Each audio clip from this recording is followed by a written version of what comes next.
عزت فرمایي چې زه په دا انسان باندې تکلیفونه بیماری پریشانی راولم چې دغه انسان دغه مقام مستحق وګرځوم. درېیمه خبره دا ده یا دغه انسان ته بیماری تکلیفونه دې دپاره راځي چې دغه انسان ګناوې کوي، الله رب العزت له دغه انسان سره دشمنی پیدا شي، الله رب العزت ته دغه انسان خوند نه ورکوي، الله یې چې په دنیا کې هم تکلیف پې راولم، په دنیا کې هم عذاب پې راولم او قیامت ته هم زه د عذاب په حالت کې بوزنم. که بیماری انسان ته راځي دې دپاره چې انسان بیداره کړي چې ګناه پرېږده سړی څه لارې ته راسه، دا خو ډېره ښه خبره ده. که انسان ته بیماری تکلیفونه راځي دې دپاره راځي چې دغه انسان په جنت کې دغه لوی مقام مستحق ګرځوي، خو ډېره ښه خبره ده. که چیرې دغه انسان ته بیماری تکلیفونه راځي چې الله د خپل عذاب مستحق ګرځوي دغه انسان، بیا خو ډېره لویه خبره ده، ډېر لوی جرم ده. الله دې موږ تاسې له هغه بیماري وساتي چې الله دې موږ د تاسو دپاره د عذاب ذریعه ګرځولې وي، بیا مو دغه بیماري په وجه الله جهنم ته لږي. که چیرې دغه دپاره وي چې الله بیماري تکلیف راکوي مقام په جنت کې غټوي، ښه خبره ده. که چیرې بیماري تکلیف دې دپاره راولي چې الله موږ تاسو ته آګاهي بیدارتیا راکوي چې ګناهونه پرېږدو، خو ډېره ښه خبره ده. الله دې دغسې وکړي چې ژوند الله راکړو، مرګ به خامخا موږ تاسو ته راکوي، چې موږ تاسو په دغه دنیا کې زندګي تېروو، مرګ به خامخا موږ تاسو ته راځي. خو افسوس په دې ده موږ په خپله زندګي کې په خپل ژوند کې دی ور وخت تېروو، له بچپنه شروع بیا تر نوجواني، بیا تر سپینې ږیرې، بیا تر بوډاوالي، د موږ سره دغه سوچ هم نه پیدا کېږي زه الله پیدا کړی چېرته پاره یم. د ما په دنیا کې دا وخت تېرول مقصد څه شی ده، د ما به اخیر انجام څه شی وي. دغه سوچ فکر له موږ سره نشته، دغه فکر نه کوو. الله ژوند د موږ دپاره پیدا کړی ده، مرګ الله رب العزت د موږ تاسو دپاره پیدا کړی ده. هغه مخته مولوي صاحب چې یو حدیث جبرائیل د مشکات شریف مبارک یو اوږد حدیث یې تاسو مخکې تلاوت کړو، هغه کې څلورو شیانو پوښتنې وسولې، بیا د الله رسول هغه شخص جبرائیل علیه الصلاة والسلام د هغه مبارک ته جوابونه ورکړو. د هغې حدیث مزید مقصد څه شی و، د هغې مقصد څه و چې هغه سړی راغی سپینې جامې یې اغوستې وې، تک تور ویښتان یې و، نبی اسلام مبارک ته د عطایات په شکل باندې کېنوست، بیا پوښتنې ترې وکړې، بیا جناب رسول الله جوابونه ورکړل. د هغې مقصد څه شی و چې دین زده کوې، علم حاصلوې، خپله زندګي خپله ماضي به داسې صفا ساتې لکه سپین کالی، په خپله ماضي به داغ نه لګوې، په خپل ژوند به داغ نه لګوې، خپله زندګي به دی ور تېروې چې له هرې ګناه به ځان ساتې، له هره عداوت دشمني به ځان ساتې. بیا یې دا لیکلي وو په حدیث مبارک چې ویښتان یې تور وو، د تورو ویښتانو مقصد دا ده چې دین زده کوې په ځواني کې زده کوې، د دین د زده کړې ټیم د ځواني وخت ده. کله چې ته بوډا سې، سترګو نظر دې کمزوری سي، د غوږو سمه اورېدل ختم سي، او لاسونه اعضاوې کار پرېږدي او په پښو باندې تګ نه سې کولی، بیا به دین زده کوې، دین ورې نه زده کېږي. بل چې دا وویل چې له موږ څخه اصحابي مبارک روایت ذکر کړی ده چې یو چا هم نه پېژندو، دا مقصد نه ده چې تا ورور به عالم وي بیا به ته دین زده کوې، دا مقصد نه ده چې تا بچی به په دین خبر وي بیا به ته دین زده کوې. په دې کې دا مقصد د دین به زده کوې، کله خپل و، کله پردي و، کله جټ و، کله جولا و، هر څوک ته به دین زده کوې. الله رب العزت چې موږ تاسو ته دا زندګي راکړې ده، په دې زندګي کې مقصد دا ده چې موږ تاسو به د خپل عمر د خپل زندګي دغه احساس له موږ تاسو سره وي، د دې قدر به موږ تاسو پېژنو.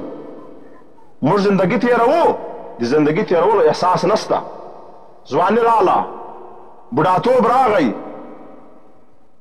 په دین خبر هم نه یو، د لمانځه په فرضیت نه یې خبر، اذان وشل جماعت ته منډې ووو، ملا وینو لکه یو بلا سي وینو. ولې دا موږ له دین سره محبت ده، له دین سره خدا محبت نه ده، دې ته خو دینداري نه ویل کېږي. الله رب العزت په انسان کې 3 قواوې ایښې دي. یوه اوله قوه هغه بهیمه حیوانیه ده. دومه قوه په انسان کې هغه واهمه شیطانیه ده. درېیمه قوه په انسان کې هغه سبوعیه غضبیه ده. په دا اوله قوه چې الله په انسان کې ایښې ده بهیمه چارپای حیوان ته ویل کېږي. انسانه ته به له زنا ځان ساتې، ته به له لواطت بدعملي ځان ساتې، ته به له شرابو ځان ساتې، ته به له غیبته ځان ساتې، ته به له بهتانه ځان ساتې، ته به د مسلمانانو په مابین کې شیطانت منافقت نه کوې.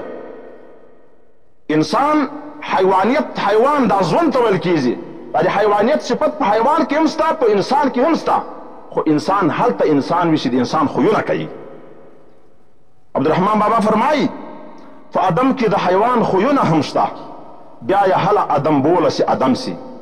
سړي ته تر څو د سړي په سترګه مه ګوره چې د انسان کارونه کوي، بیا یې انسان بوله. ولې حیوانیت خو ژوند زندګي تېرولو ته ویل کېږي چې انسان زندګي تېروي، حیوان هم زندګي تېروي. خو که چیرې دغه انسان د حیوانیت والشیان پرېښول، دغه انسان بدعملي پرېښوله، دغه انسان فسق ګناه پرېښوله، د الله دین خواته راغی، د الله لارې خواته راغی، بیا دغه انسان بوله. په انسان په نظر ورته ګوره. بله قوه په انسان کې واهمه شیطانیه ده.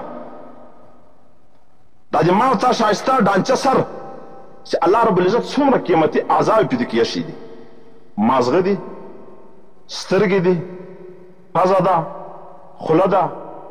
ګور هر عضو څومره قیمتي ده. خدا نه خاص ته سترګه دې ړنده سي یا نظر کم سي، بیا منډې وهي علاج کوي چې خدای بېرته دید ورکوي. که د ژبه کار پرېږدي تر هغو منډې وهي، ډاکټرانو ته ورځې، دمګیرو ته ورځې چې تر څو دغه بېرته کار شروع کړي تر هغو بیا هغې بعد ارام درځي.